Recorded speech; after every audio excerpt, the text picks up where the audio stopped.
Hello friends, this is the transcription number 442 from the Kailash Chandra magazine. So guys, ready for it? Start. Mr. Speaker sir, permit me at the very outset to express my deep appreciation and gratitude for the contributions made by the honorable members from all sides of the house. They were very critical and at the same time an incisive look into our foreign policy will undoubtedly contribute in the formulation of the policy in future as it had contributed in the past. We look with great attention to what this House says. Sir, may I immediately advert to an aspect that appears to me to have been a fundamental aspect that has emerged from this discussion. That aspect is that while the international scene has undergone changes and indeed radical changes, there had been a tradition in this country for 4 decades or so, the tradition of a consensus approach to the foreign policy, the tradition of a national consensus backing our foreign policy. I see that tradition today.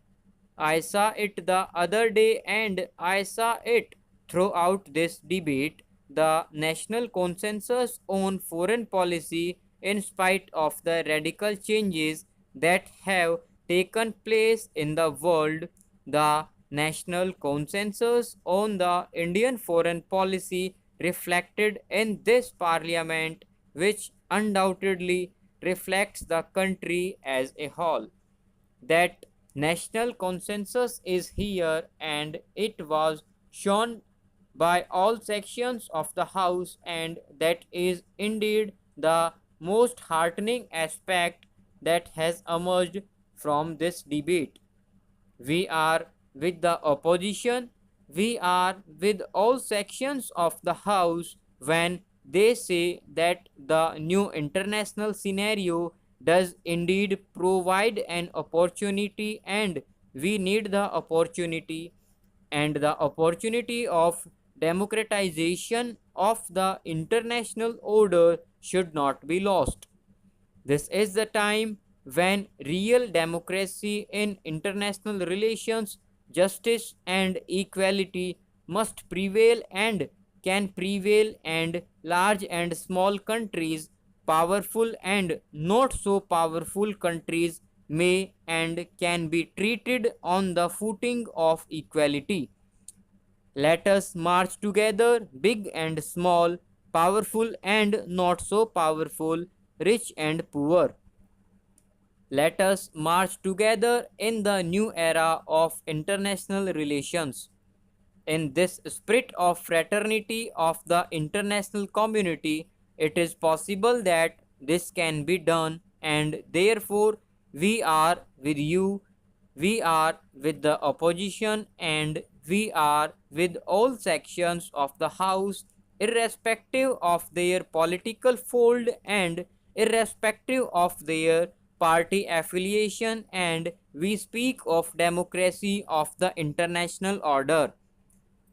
We are also with the House and the opposition when we speak about the democratization of the most important instrument of the international order of international operation, that is, democratization of the United Nations organization itself.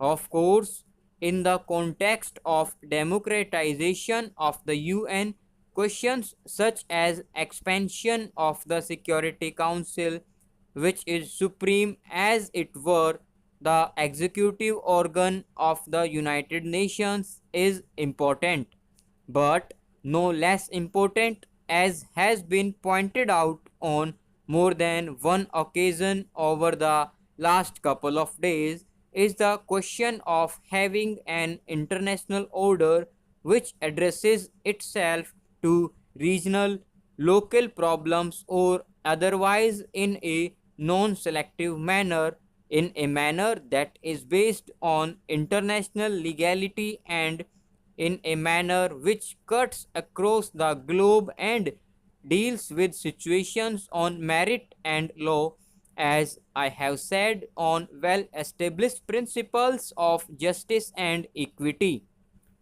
Sir, the debate has established this consensus and indeed this unanimity of views on the relevance of the non aligned movement.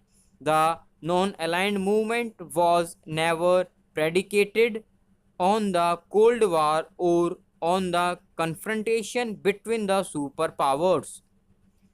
The premise on which the non aligned movement lies, and indeed the raison d'etre for the non aligned movement, is the need of whose countries which had recently acquired independence to preserve their political independence and to strengthen their economic independence. We see today the need for the non aligned movement to continue because we see today the need for the non aligned movement to fulfill its unfinished task, if I may say so, because the agenda remains unfinished in many fundamental aspects. The question of disarmament, the question of development, the question of environment, and not the least of all, the question of economic and social progress and prosperity. As we see it today, the end of the East West confrontation and the new collaborative relationship between the two superpowers or the two former superpowers, and indeed the era of collaborative relationship that has now arisen among all the great powers, is very much welcomed by itself. But then we must be alert to the danger of a sharper north south divide in the absence of corrective action. In our view, the South should not be marginalized in the international fora when major political and economic decisions are made.